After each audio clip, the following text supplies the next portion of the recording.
आज यवत पोलीस स्टेशनच्या हद्दीमध्ये जवळपास 50 गावातील वेगवेगळ्या गणेशोत्सव मंडळाचे पदाधिकारी, त्याचबरोबर आमचे पोलीस पाटील, तसेच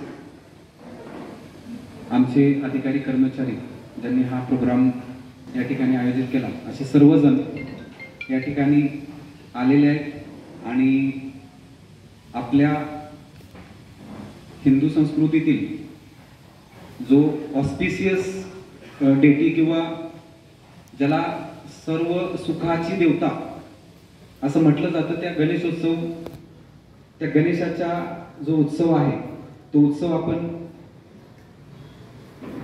पुढच्या काही दिवसात तो सुरू होणार आहे आणि तो आपण साजरा करणार आहोत. तर गणपती किंवा गणेशा हा याची हिस्ट्री आपल्याला माहीतच असेल, ती मी आपल्याला नव्यानं काही सांगायला नको.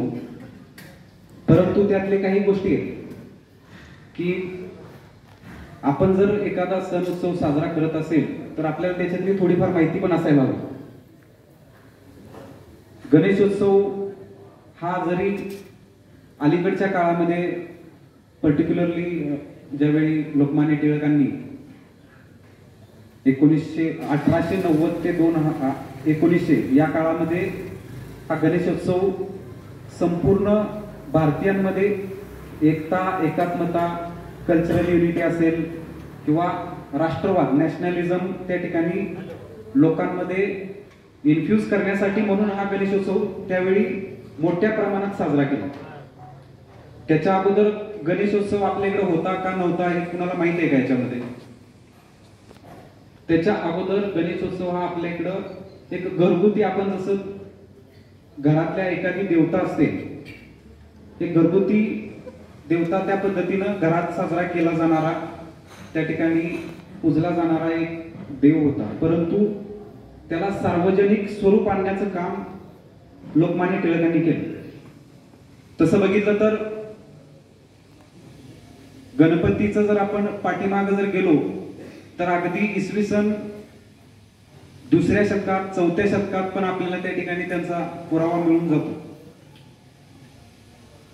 बघायला गेलं तर पहिलं गणेश आयडॉल म्हणजे जे भारतातलं पहिलं गणपतीची जी मूर्ती आहे तर ती मध्य प्रदेशमध्ये सापडलेली आहे. आणि त्यानंतर वेगवेगळ्या ठिकाणी, त्यामध्ये यादव काळामध्ये असतील, चोळा म्हणून साऊथ इंडियामध्ये खूप मोठे राजे होऊन गेले, तर त्यांच्या प्रत्येक कार्यक्रमामध्ये ती गणेशोत्सव किंवा गणेशाची मूर्ती त्या ठिकाणी त्यांच्या महालाच्या समोर इकडं तिकडं त्या ठिकाणी त्यांनी कोरलेले दिसतात. आणि तशी आपली हिस्ट्री पूर्वी होती, परंतु ती मधल्या काळामध्ये ती काही प्रमाणात कमी झाली आणि त्यानंतर लोकमान्य टिळकांनी ती पुन्हा पुनरुज्जीत केली.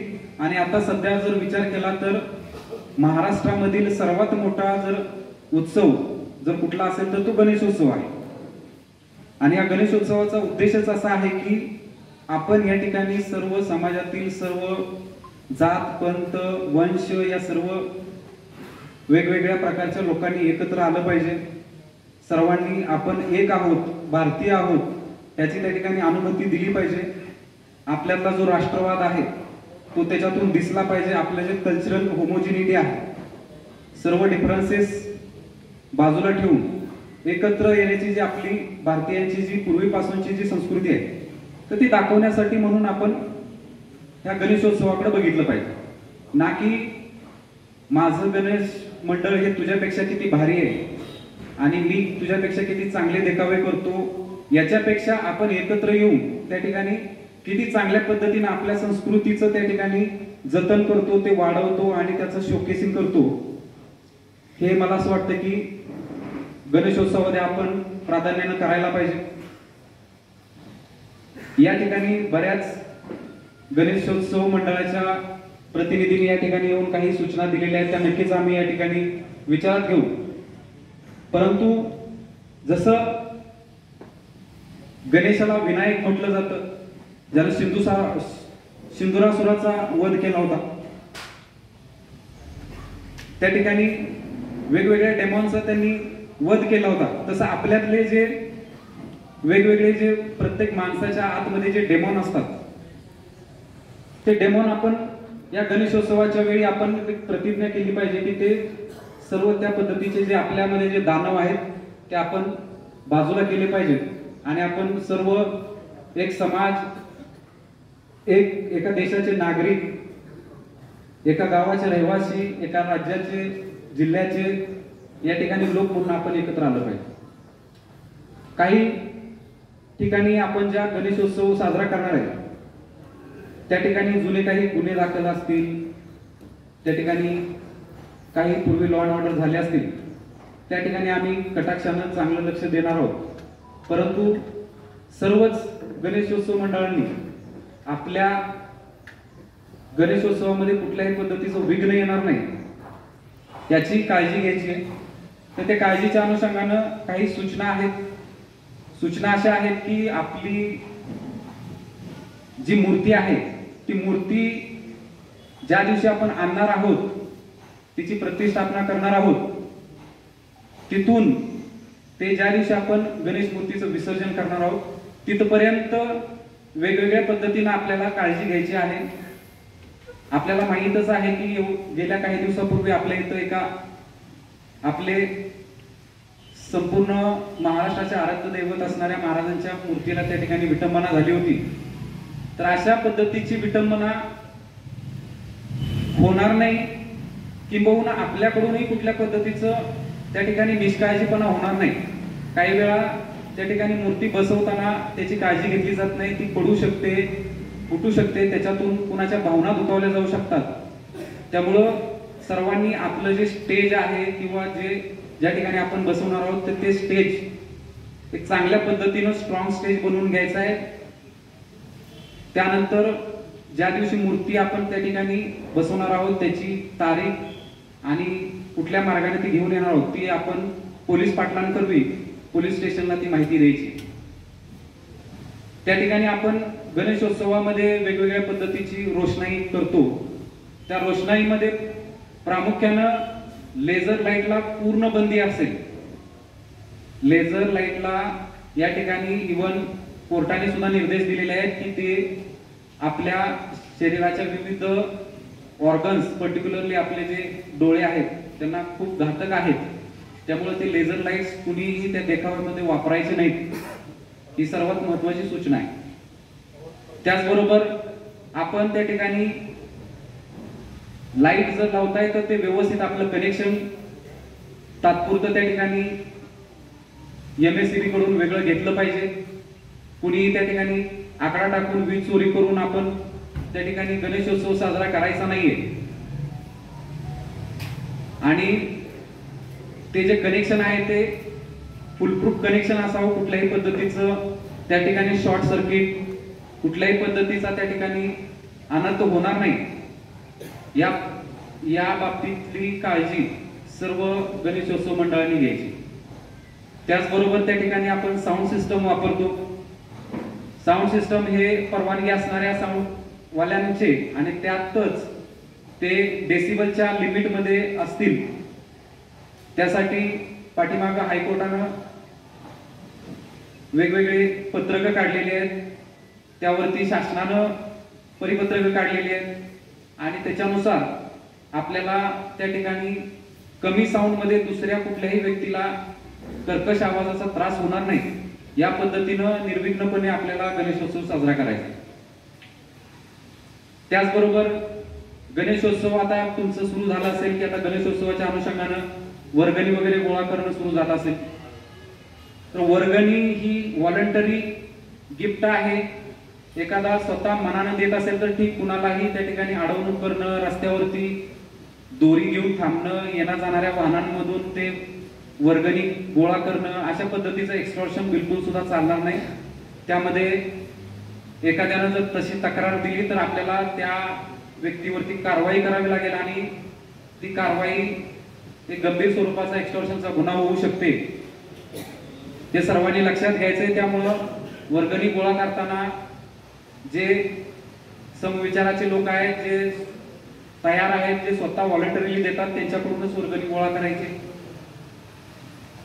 त्याचबरोबर गणेशोत्सवाचं आपण जे काही प्रोग्राम ठेवणार आहोत, दिवस रात्र, जर तुम्ही कुठल्याही पद्धतीचं VIP किंवा कुठल्याही पद्धतीचा मोठा प्रोग्राम त्या ठिकाणी आयोजित करणार असाल, काही ठिकाणी आपण तमाशा असेल, थिएटर आर्टिस्ट असतील, त्यांना आपण बोलावून घेतो, अशा पद्धतीचे कार्यक्रमही ठेवले जातात। माझं सांगणं आहे की ते अगोदर आपण ज्या ठिकाणी खूप जास्त गर्दी होऊ शकते असा जर कुठला प्रोग्राम आपण ऑर्गनाईज करणार असाल तर तात्काळ तुम्ही पोलीस स्टेशनला त्याबद्दल अगोदरच पूर्वकल्पना द्यायला पाहिजे।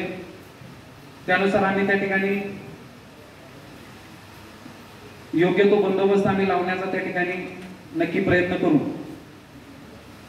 त्याचबरोबर आपले सर्व जे कार्यक्रम आहेत ते कार्यक्रम हे मला असं वाटतं की ज्या पद्धतीनं पारंपरिक आपले जे प्रोग्राम आहेत त्यानुसार झाले पाहिजेत।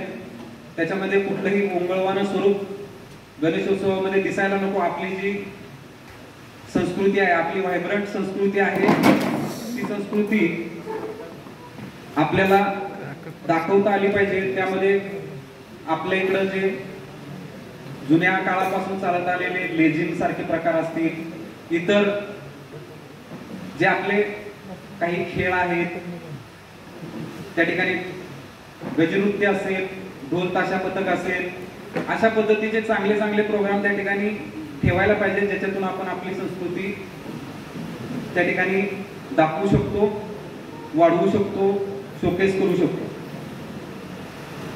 त्याचबरोबर सर्व मंडळांनी जर सर्वात महत्त्वाची काळजी कुठली घ्यायची आहे तर त्या ठिकाणी कुठल्याही व्यक्तीला दारू पिऊन येणारा जो व्यक्ती आहे त्या कुठल्याही व्यक्तीला त्या ठिकाणी प्रवेश द्यायचा नाही। त्या व्यक्तीकडून कुठल्या पद्धतीचं नुकसान होईल हे आपल्याला सांगता येत नाही। प्रामुख्याने शेवटच्या दिवशी ज्यावेळी आपली गणपती विसर्जनाची जी मिरवणूक असते, ज्या आपण नक्कीच परवानगी घेऊन अगोदर पोलीस स्टेशनला कळवूनच त्या ठिकाणी त्या मिरवणूक काढायच्या आहेत आणि त्यामध्ये कुठल्याही पद्धतीचा दारू पिऊन वावरणारा व्यक्ती त्या ठिकाणी येणार नाही याची काळजी सर्वांनी घ्यायची। कारण तोच व्यक्ती तुमच्या मंडळाला गालबोट लावणार, तोच त्या ठिकाणी आपल्या येणाऱ्या माता भगिनी आहेत त्यांना काहीतरी बोलेल, शेजारी त्या ठिकाणी शांततेत चाललेल्या लोकांना काहीतरी बोलेल आणि त्याच्यातून काहीतरी भांडण तंटा निर्माण होऊ शकते। त्यामुळे सर्वांनी काळजी घ्यायची की आपल्या मंडळाच्या कुठल्याही कार्यक्रमामध्ये अशा पद्धतीच्या ज्या दारूच्या सेवन करणाऱ्या व्यक्तींना कुठेही त्या ठिकाणी प्रवेश द्यायचा नाही। त्याचबरोबर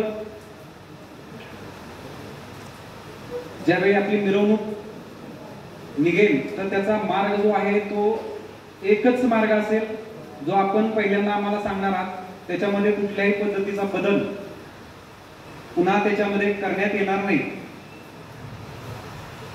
तुम्ही जे डीजे किंवा तुम्ही जे साऊंड वापरणार आहात ते लिमिट मध्ये असतील। आमचे लोक त्या ठिकाणी साऊंड मीटर, डेसिबल मीटर त्या ठिकाणी घेऊन त्या सर्व मिरवणुकांचं त्या ठिकाणी त्यावरती व्यवस्थित लक्ष ठेवणार आहेत। आपल्याला नॉइज पोल्युशनचं कुठल्याही पद्धतीचं व्हायलेशन होणार नाही त्याची काळजी घ्यायची। दुसरी काळजी घ्यायची की आपल्याला पाणी प्रदूषण पण होऊ द्यायचं नाही। ज्या ठिकाणी आपण गणेश मूर्ती विसर्जन करतो तर ती जागा पिण्याच्या पाण्याचा स्रोत असू नये। ज्या ठिकाणचं पाणी पिलं जात नाही त्या ठिकाणी आपण ती मूर्ती विसर्जित करणार आहोत। शक्यतो एका गावासाठी एखादच चांगलं ठिकाण त्या ठिकाणी सर्वांनी मिळून निवडायचं आहे, जेणेकरून इकडं तिकडं कुठेही त्या मूर्ती विसर्जन होणार नाही। आणि जर आपण ज्या मूर्त्या आणणार आहोत त्या मूर्त्या जर नॅचरली शाडूच्या वगैरे जर असतील तर त्या कुठल्याही पद्धतीचं पाण्याचं प्रदूषण करत नाहीत। त्यामुळे अशा पद्धतीच्या चांगल्या मूर्त्या वापरण्यासाठी प्रोत्साहन देणं हे फार गरजेचं आहे। आमच्याकडून काही सजेशन आहेत त्याच्यामध्ये की आपण जास्तीत जास्त सामाजिक जे काही प्रोग्राम आहेत ते राबवले पाहिजेत। त्याच्यामध्ये मग त्या ठिकाणी वृक्षारोपणाचे प्रोग्राम असतील, त्यानंतर नशामुक्ती असेल किंवा नशेला विरोध म्हणून जे काही सध्या अँटी ड्रग्ज कॅम्पेन चालू आहे, तर तशा पद्धतीचे चांगले प्रोग्राम असतील. त्या ठिकाणी स्त्री पुरुष एकता असेल, त्या ठिकाणी इतर जे काही एन्व्हायरमेंटल कन्झर्वेशनशी रिलेटेड काही प्रोग्राम असतील, आपले पारंपरिक जे काही कल्चरल प्रोग्राम असतील, तर अशा पद्धतीचे चांगले चांगले प्रोग्राम आपण राबवावेत. त्या ठिकाणी आपण आमच्या पोलीस अधिकारी कर्मचाऱ्यांना इन्व्हाइट करावं, आम्ही त्या ठिकाणी भेट देऊ आणि हा जो गणेशोत्सवाचा जो उत्सव आहे तो उत्सव आपण चांगल्या पद्धतीनं त्या ठिकाणी साजरा करू.